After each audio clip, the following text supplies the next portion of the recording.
Seni görende dayanır zaman, gözlerin olur mənə bir iman. Söz demesen de anlayıram mən, sen benim içimde gizli bir cahan. Bir bakışıyla kalbi mest eder, sen gelende yok olur keder.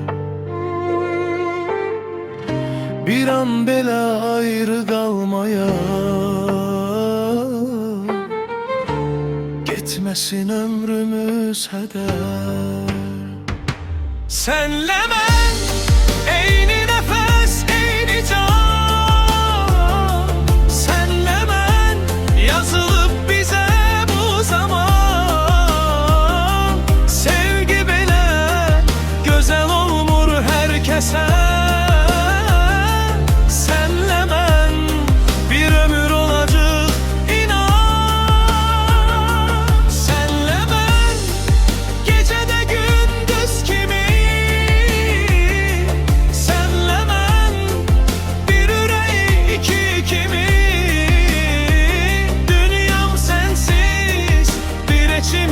Əslində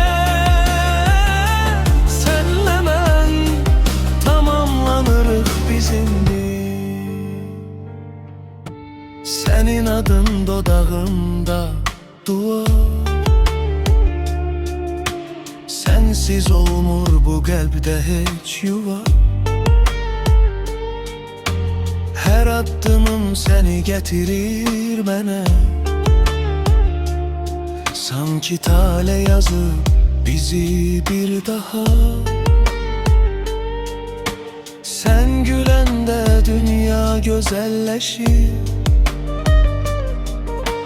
her gördüm senin yanında itir.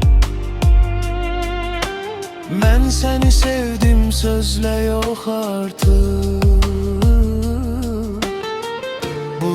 seninle nefes alır. Senle